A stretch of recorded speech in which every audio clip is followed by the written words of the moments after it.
Welcome back to ciLiving. I'm your host, Jaclyn Friedlander. If you are ready to start decorating for the holidays, you can get started without spending a fortune. Ruta Rauber is joining me today with a DIY project using items that you probably already own. Welcome back. Thank you so much for being here. Thanks for letting me be back. I'm always so inspired by the things that you bring because they're with items that you can find around your house and you make such amazing stuff. So what items do we need today? Okay, real simple wire coat hanger. Okay, easy. Pliers. Okay. I didn't bring the scissors, but scissors, and then plastic bags from your grocery shopping. Okay. So there's different kinds depending on where you shop. So we have to shop at a place that has more of these translucent type of bags, but there are some that are out there that are more solid color. They might have some red. So it just depends on, you know, what you have crammed into your closet that you have available. So and sometimes there are even like darker colors. I know sometimes there's black ones or like there's like kind of tannish. Yeah.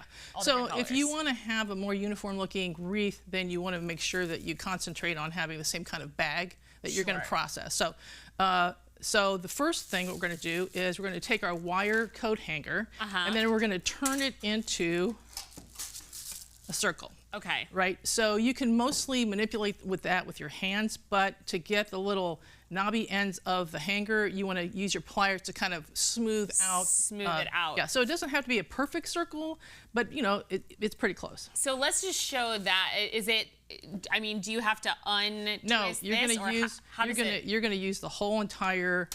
You don't have to detach it or anything. So I see. You just force the shape and then tuck in the. And then what I do is I take my pliers and I create a hook. So it's all ready to go. It's all ready. Use every bit of it. Okay. All right. So once you have that, the next part is your plastic bags. Okay. And this is full disclosure. This part, making the strips, is a little bit involved because you got to make a lot of them. Right.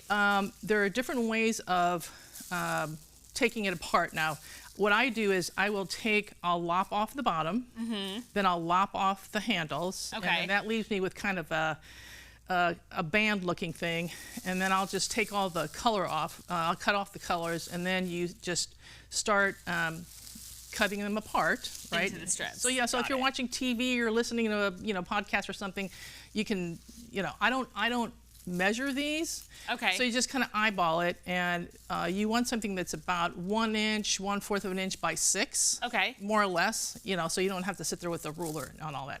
Gotcha. Once you have that done, you are ready to start putting your wreath together. Gotcha. Okay. So it's going to look obviously like this, right? That one I've already got started. That's a smaller version. Okay. So what you're going to do is you're going to take your strip. And if you want to work on that one too, on the little one, okay. Yeah. So you just straddle your strip around the wire. Okay. And you're just going to do what they call, I think, a half knot. Oh, perfect. And then you just shove it to the end. Slide it to the rest of it. And then you're going to take another one. And you're just going to keep on going. Keep on going until you've covered the entire. Exactly right. So you want to get it nice and packed in there. And then what you'll do is you're going to end up with something that looks like this. That is perfect. Right. And so how long approximately would you estimate once you've cut all your strips, how long does it take you generally to kind of tie them all on like this?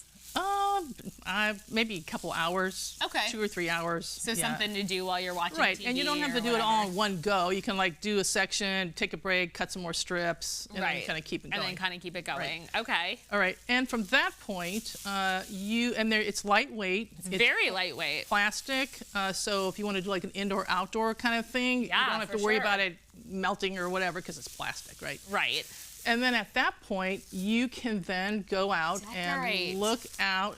What I would suggest folks do is head over to your nonprofits because they're all starting to put out all their Christmas stuff out, and you can find some really interesting items that kind of almost, if you're lucky, some vintage looking kind of thing. So this is kind of like a vintagey looking concept. So yeah, so they're all putting their stuff out. So I would say go there first. Yeah, this is really cool. And I feel like even clearance from like at the end of the season Yes. too, if you want to go and get some of the stuff that's left over to do this for next season, or if you get kind of the plastic done, and then, I mean, this I feel like could be all winter. It's not necessarily right. It has more shelf life because it's more, you know, if you think of snowflakes, snow, that kind of crystally stuff, you can leave it up through the end of January, really. Yeah. Well, and even being clear, I feel like if you twist tie this on as opposed to glue it on, then you could potentially keep your clear plastic frame. That's exactly right. And That's then what I do change it out too. for the seasons. Yes. Yeah. And then keeping with, you know, more life on there. So here's a Valentine's. You can put a bow on there. Now you're into February, oh, right? yeah, look at that. And then there's switch an it Easter out. one. You can put like little eggs and stuff, and now you're into the spring Easter season. So really, you can put, you know, red, white, blue things on there. So you just basically just zhuzh up your wreath, right, for any occasion. Bow on the top, bow on the bottom, bow on the sides, whatever you want. Because I feel like if you had a bow that matched this, you could even do like a bow here and then the decoration down the side. Yes, there you go. Ruta, this is amazing. Thank you so much for teaching us how to do this. Okay, great. You're welcome. Well, ciLiving will continue in just a few minutes, so don't go anywhere.